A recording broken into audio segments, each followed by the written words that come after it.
Selamat malam saudaraku yang terkasih, Shalom dan salam sejahtera. Kita bertemu lagi di dalam persekutuan doa malam.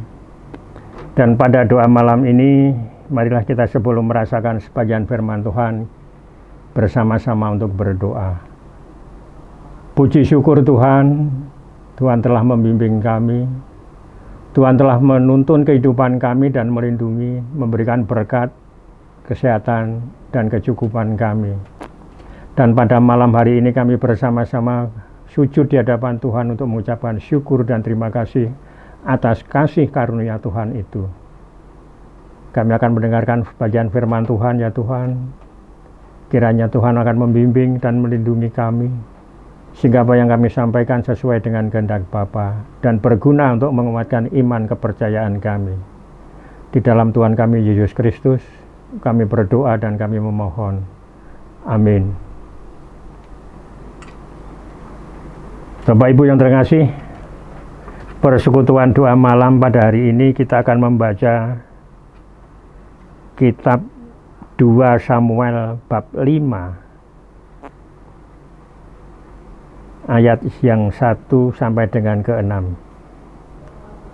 Bacaan hari ini 2 Samuel bab 5 ayat yang pertama sampai dengan ke-6.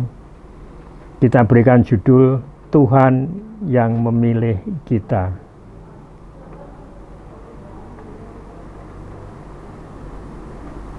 Samuel 5 ayat 1 sampai dengan 6, demikian firman-Nya. Lalu datanglah segala suku Israel kepada Daud di Hebron dan berkata, "Ketahuilah kamu ini darah dagingmu. Telah lama ketika Saul memerintah atas kami, engkaulah yang memimpin segala gerakan orang Israel.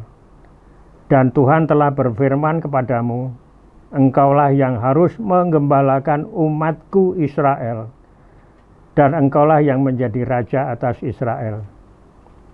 Maka datanglah semua tua-tua Israel menghadap raja di Hebron.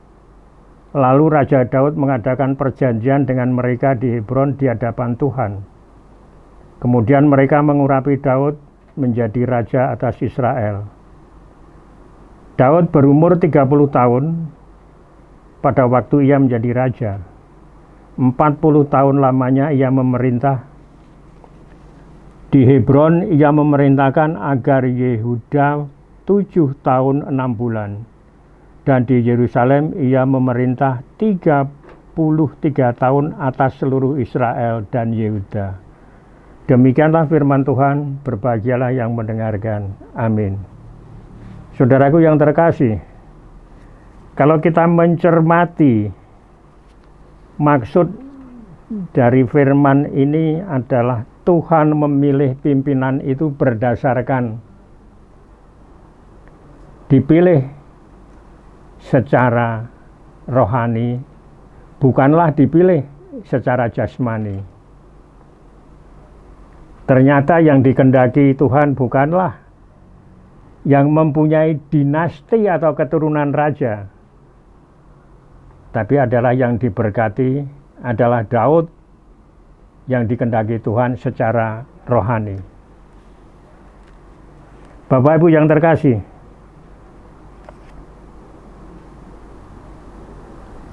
kita membaca sebuah kisah dari Samuel di dalam perjanjian lama. Samuel adalah pemimpin Israel yang bijaksana. Dan setelah membaca hal tersebut, mendoakan umat Allah yang sedang menghadapi masalah. Bangsa Israel menghadapi ancaman dari bangsa Filistin yang pernah mengalahkan Israel serta umat Allah yang tidak mempercayai Allah. Setelah bertobat dari dosanya, Israel mendengar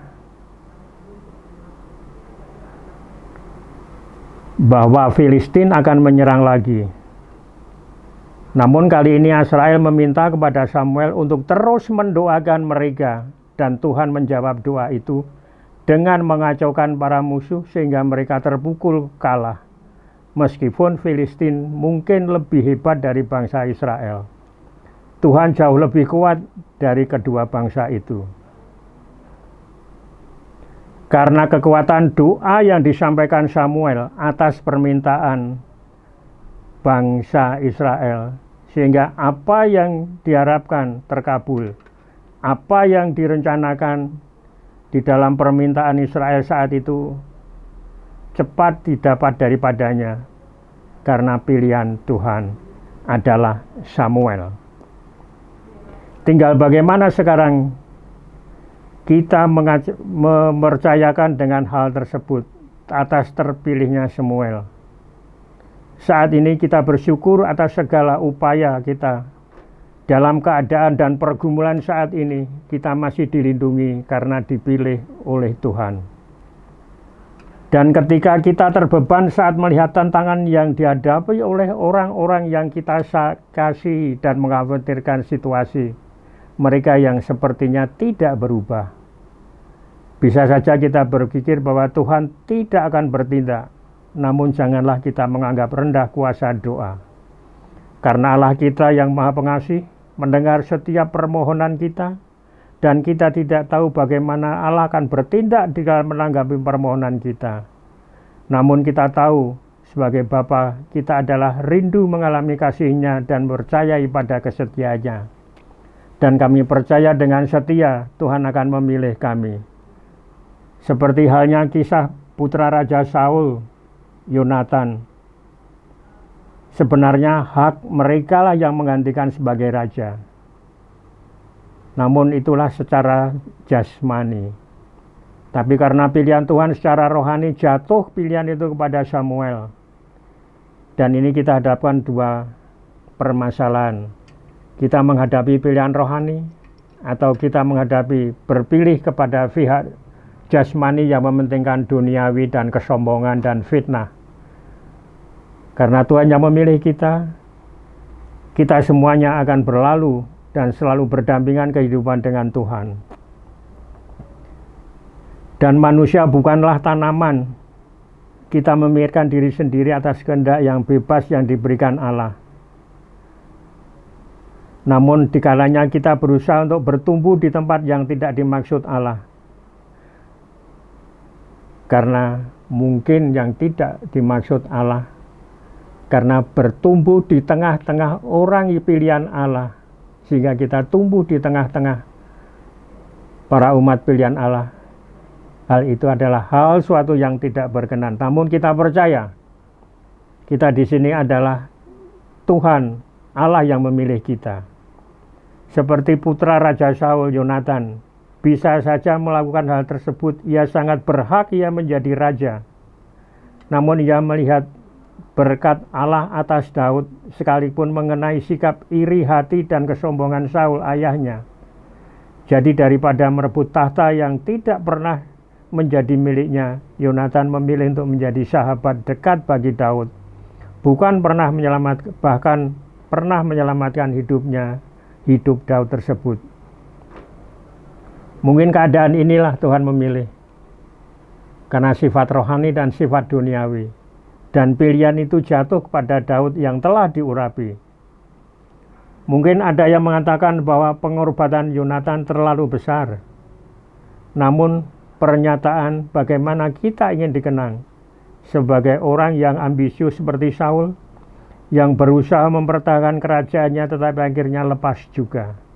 Atau seperti Yonatan yang melindungi hidup seseorang yang kelak menjadi nenek moyang Yesus.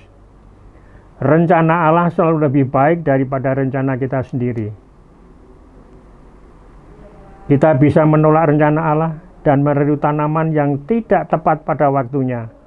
Atau kita dapat menerima arahan Allah dan menjadi bertumbuh dan berbuah di tanah yang diusahakan oleh Allah. Sehingga kita terpilih menjadi umat yang terpilih, sehingga kita merasakan Tuhan yang memulai kita.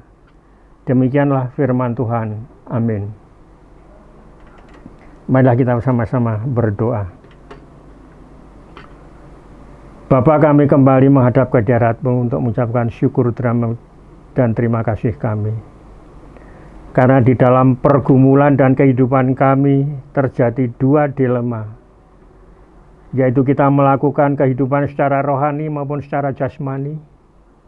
Namun kami percaya bahwa kehidupan rohani selalu bersandar di dalam tuntunan dan kehendak Tuhan.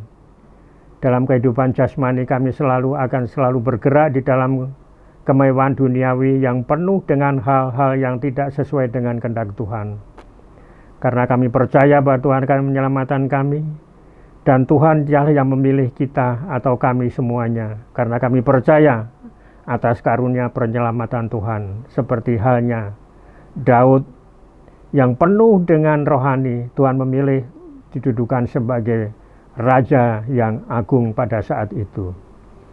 Saat ini kami juga berdoa ya Tuhan untuk keadaan bangsa dan negara kami yang masih menghadapi berbagai macam masalah, baik itu kesehatan, perekonomian, kerukunan, politik, dan sebagainya. Kami mohon atas berkat kekuatan, berkat kepemimpinan pimpinan bangsa dan negara kami ini. Tuhan berkati dan Tuhan bimbing, serta berikan kekuatan serta kebijaksanaan di dalam melaksanakan tugas dan kewajibannya yang Tuhan berikan kepadanya. Lindungilah dan berikan suatu tanggung jawab, berkat kekuatan dan berkat keberhasilan untuk bangsa dan negara ini untuk menyelesaikan segala permasalahan yang ada. Namun kami percaya ya Tuhan, dengan iman, kepercayaan, dan doa kami bersama, Tuhan akan mendengarkan dan mengabulkan ini. Namun indah pada waktunya. Enyahkanlah segala penyakit yang mendera kehidupan bangsa dan negara kami ini pada khususnya dan umumnya di muka bumi semuanya terdampak atas virus corona. Lepaskanlah kami dari serangan virus ya Tuhan, berilah kami kesehatan, sehingga kami bisa berkehidupan normal kembali, dan kami selalu akan memuliakan nama Tuhan atas keberhasilan itu ya Tuhan. Kami percaya Tuhan akan melindungi kehidupan kita. Kami juga berdoa untuk aparat gereja, baik di sini maupun di seluruh Indonesia maupun di seluruh muka bumi. Berilah suatu kekuatan untuk penggembalaan umatnya ya Tuhan. Berilah kemampuan untuk menyebarkan pekabaran Injil sebagai kabar keselamatan dan kabar gembira. Kiranya melalui petugas-petugas gereja, anak-anak Tuhan yang menyampaikan itu, berkatilah pribadi maupun keluarganya ya Tuhan. Dan Tuhan kiranya akan mencukupi segala kebutuhan untuk biaya pekabaran Injil maupun kehidupan gereja. Kami percaya melalui Tuhan akan mengutus saudara-saudara kami yang peduli untuk bersama-sama tetap mempersembahkan untuk kehidupan gereja dan kelebaran kerajaan Tuhan di muka bumi ini. Kami juga berdoa untuk anak-anak kami yang saat ini mau masuk sekolah ataupun yang mau ujian sekolah, yang masih di rumah. Berilah kekuatan, bimbingan, serta kepandaian sehingga Tuhan semuanya akan sesuai dengan kehendak orang tua. Namun percaya bahwa semuanya itu atas bimbingan dan karunia Tuhan. Berkatilah kesehatannya, berkatilah kemampuan, dan cukuplah orang tua yang mencukupi akan kebutuhan pendidikannya ya Tuhan. Kami juga berdoa untuk orang-orang tua semuanya yang kiranya banyak permasalahan dalam kehidupan tuanya. Ada yang kelemahan jasmani, ada yang merasa gelisah, ada mereka yang merasa tersisih. Semuanya saudara-saudara, kuatkanlah iman kepercayaannya Tuhan sehingga mampu untuk bangkit dan selalu percaya atas bimbingan serta karunia Tuhan. Kami mohon ampun atas segala dan kesalahan kami ya Tuhan. Kami tidak sesuai dengan kehendak-Mu di dalam kehidupan kami. Bagaimana kami berbicara, kami berjalan dan kami berpikir selalu ingkar janji akan tuntunan Tuhan. Namun kami saat ini bersama-sama mohon ampun, kiranya Tuhan mengampunkan dosa dan kesalahan kami yang telah kami perbuat. Di dalam nama Tuhan kami Yesus Kristus, kami berdoa dan kami mengucap syukur. Amin.